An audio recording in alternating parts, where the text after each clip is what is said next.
વલસાડના મોગાભાઈ હોલ ખાતે સ્વાતંત્ર્ય પર્વ નિમિત્તે ઉમિયા સોશિયલ ટ્રસ્ટ દ્વારા મેગા બ્લડ ડોનેશન કેમ્પ યોજાયો। તારીખ 15 ઓગસ્ટ ગુરુવારના રોજ સવારે 10 કલાકની મળતી માહિતી મુજબ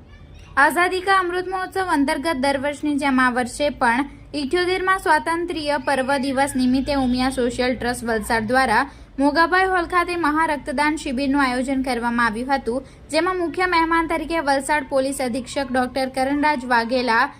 વલસાડ રક્તદાન કેન્દ્ર, Valsad civil blood bank, Pardi blood bank, Dharampur Shrimad Rajchandra blood centre, Lions club Vapi blood બેંકના સહયોગથી આ વર્ષે એક જ દિવસમાં સૌથી વધુ 1201 યુનિટ બ્લડ બેગ એકત્ર થઈ હતી। આ વર્ષે કાળઝાળ ગરમીને ધ્યાનમાં રાખી લોકોમાં પર્યાવરણ વિશે જાગૃતિ ભાવના માટે ગ્રીન વલસાડની થીમ રાખવામાં આવી હતી, જેમાં વૃક્ષનું આપણા જીવનમાં કેટલું મહત્વ છે તે વિવિધ રૂપે બતાવવામાં આવ્યું હતું તથા મોદીજીનું એક પેડ માં કે નામ અભિયાન અંતર્ગત બધા રક્તદાતાઓને છોડ આપવામાં આવ્યા હતા। જીવનના દરેક તબક્કામાં જન્મથી મરણ સુધી આપણે જ્યાં જ્યાં લાકડાનો વપરાશ કરતા હોય તે પ્રદર્શની રૂપે બતાવવામાં આવ્યું હતું। ચકલીઓના સંવર્ધન માટે દરેક રક્તદાતાઓને વલ્લભાશ્રમ તરફથી ચકલીઘર અને દાતાશ્રીઓના સહયોગથી પ્રોત્સાહન માટે ઉપહાર આપવામાં આવ્યા હતા। પત્રકાર તથા ઇલેક્ટ્રોનિક મીડિયાના સહકારથી માનવ સેવાના આ કાર્યમાં વધુમાં વધુ રક્તદાતા જોડાય ઐતિહાસિક રક્તદાન ઉત્સવ ઉજવાય તે બદલ ઉમિયા ગ્રુપના કેપ્ટન અશોક પટેલે સર્વેનો આભાર વ્યક્ત કર્યો હતો।